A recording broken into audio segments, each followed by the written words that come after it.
Hey there, and welcome to Chapter 4. In this chapter, we have a bonus section on multi-threading, where we're going to be talking about infinite loops and why we would consider using multiple threads for execution.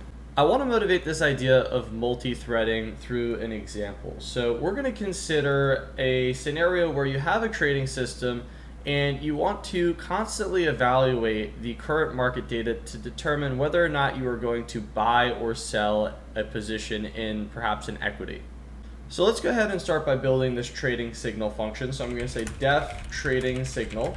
We are going to take a stock price as a parameter, and I'm going to say if stock price is greater than 100, print sell.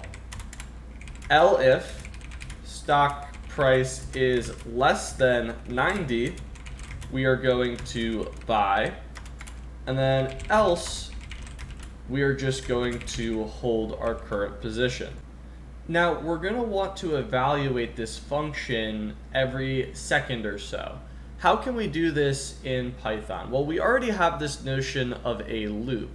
And we know we can create an infinite loop by doing something like while true, and then have stuff occur within this loop to an infinite capacity. But what if we wanted to introduce this notion of time? Well, Python has a built-in package to add delays to your code. So what we're going to do is we're going to introduce this new idea of importing packages. We're going to say import time.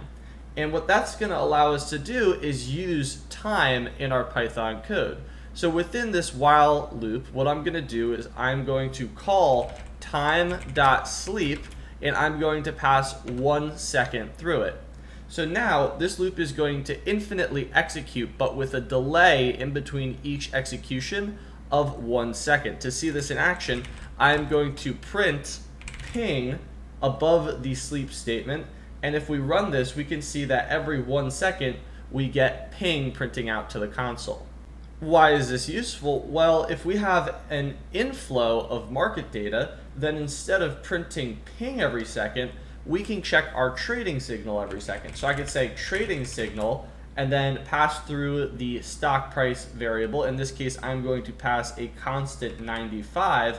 But in reality, you would have some live stream of data passing as a parameter to this function. Now, if we run this, we can see that we get that function call every second. Now, that's all well and good, but what is the problem with this setup? Well, we know code flows in a linear fashion, and if we ever wanted to execute code outside of this infinite loop, we would be unable to. So if I wanted to print a buy signal perhaps under this loop, and I ran it, you'll see that we're never actually going to end up getting to this print statement. So what can we do about this? Well, you could probably guess, but in this case, threads are going to allow us to both persist this infinite loop and pursue other execution. All right, let's give a more practical example now. So in reality, perhaps you have two different signals that you want to check at different time intervals. Instead of incrementing some index and creating, say, a couple of if statements within this loop, trying to say, like, if 5 seconds have gone by, check a different signal, which is, of course, one way of doing this, it makes more sense to try to manage two different things, two different signals on two different threads. So let's see if we can motivate this with a simple example of two signals on two different time horizons. So what I'm going to do is I'm going to say def signal 1, and I'm going to create a function that is an infinite loop. And within this infinite loop, I'm going to call the trading signal function, and I'm going to pass the stock price of a constant 95. Now, under the trading signal function, I'm going to call time.sleep with a 1 second delay. So this is very similar to the infinite loop we have above. Now, what I'm also going to do is create a second signal called signal 2, and I'm going to create another infinite loop. I'm going to call the trading signal function once again, but instead I'm going to call this on a 5 second delay. So as you can see here, we have two different signals with two different time delays. To further illustrate the problem, let's actually change this second trading signal to 101. So that means we're going to see a sell signal from our trading signal function. If we go ahead and we try to actually execute both of these signals, we run into a similar problem as before. So I'm going to call signal 1 and signal 2. And if we run this, you can see we never actually get to execute this second signal. We're always persisting this first infinite loop, and we're never getting to the second infinite loop, much like this example where we have this infinite loop and we never get to this print statement. Now let's get around this by using threads. So what we're going to do, very similar to using the time import, is we are going to import threading. So I'm going to say import threading, and now we can use Python's threading package here.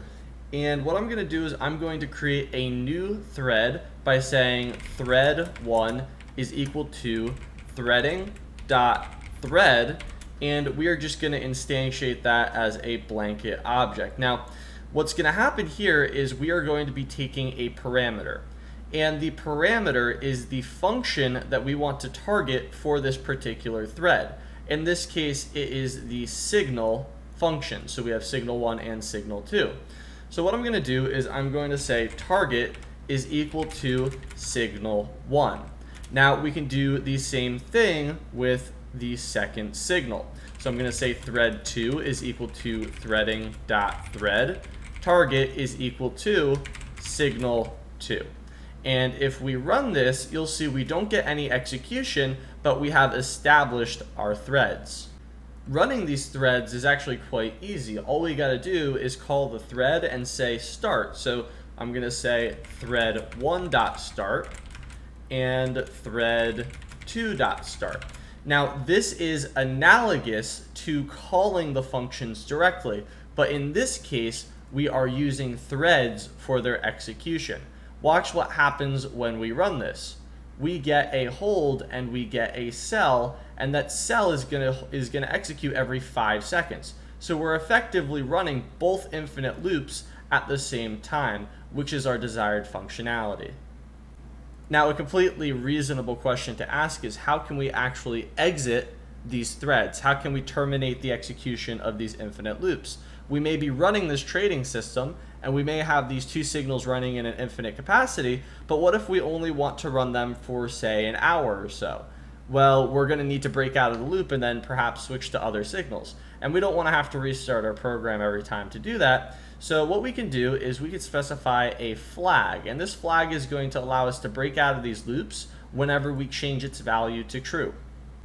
So we're actually going to create these flags within the respective functions that the threads are targeting. So for starters, I am going to create the two Boolean variables that are going to allow us to control the execution of our threads.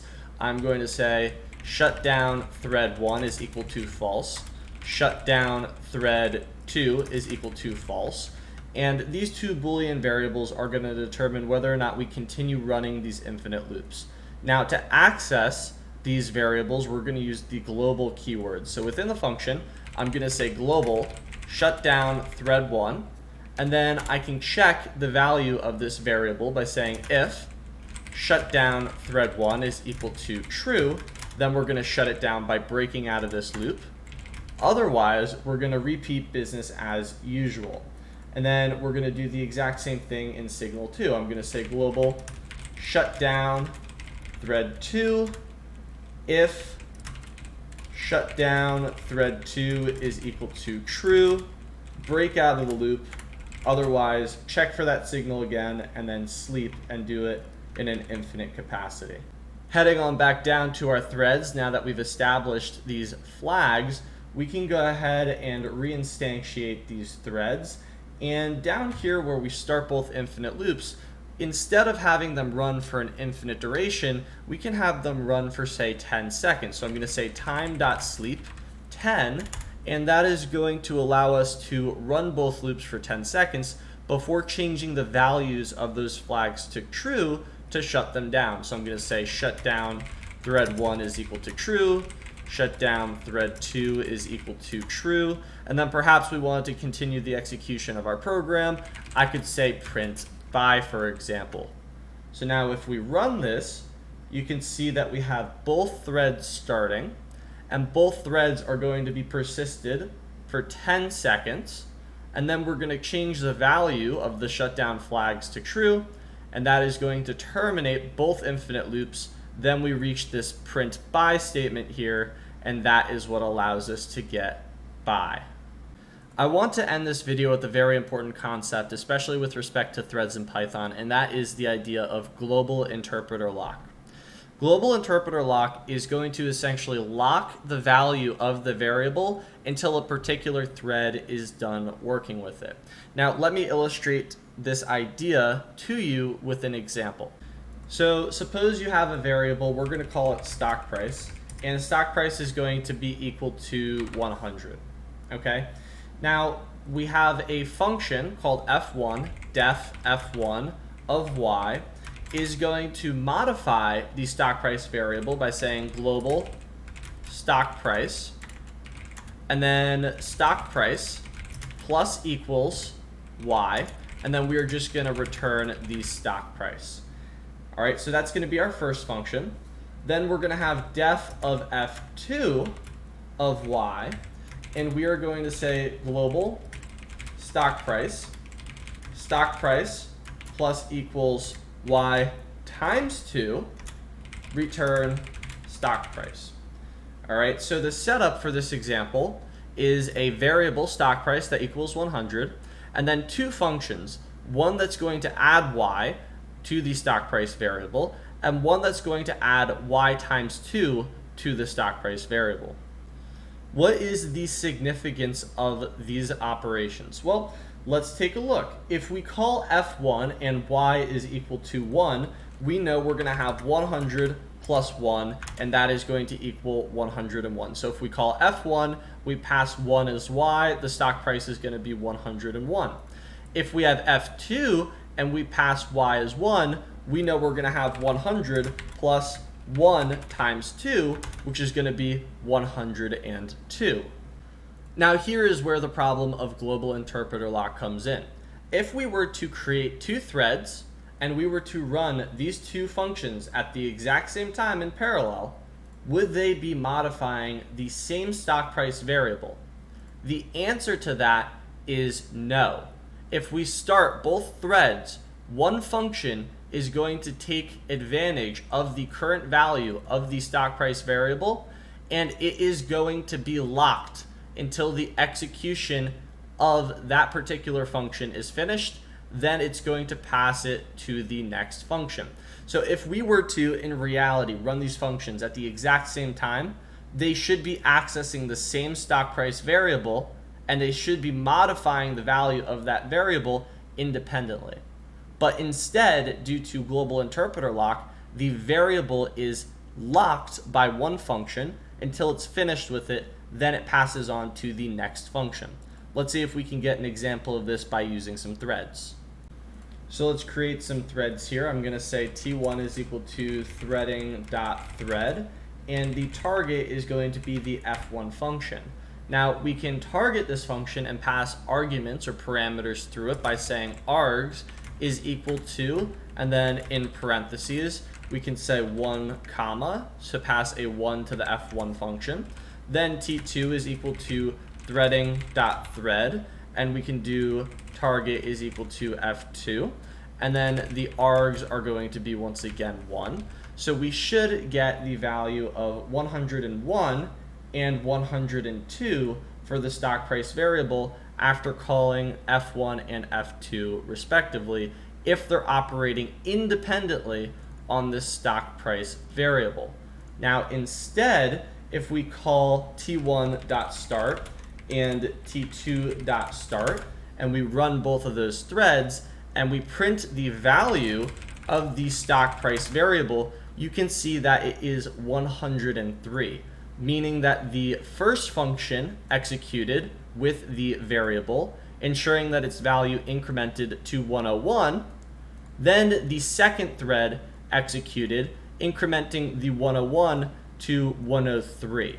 So if these threads didn't have the global interpreter lock issue, they would have been able to access the same 100 concurrently. But instead, they operate in almost a linear fashion. The variable locks until it is done being modified. That's going to do it for chapter 4, this bonus chapter on multi-threading. Now, this was a very advanced chapter, and it was almost a little premature as we haven't even covered objects in depth. We haven't even covered other scientific programming libraries like NumPy or scikit-learn. Those are in later chapters. But nevertheless, I wanted to introduce this idea early because it is a big idea in Python, the idea of this global interpreter lock, and it actually has a big effect on industry application, especially when you try to scale up a lot of your programming. So thank you for watching this section on multithreading. If you found any part of it confusing, I would encourage you to come back after looking at those later chapters. You can always reach out if you have any specific questions. But without further ado, I will see you in the next chapter.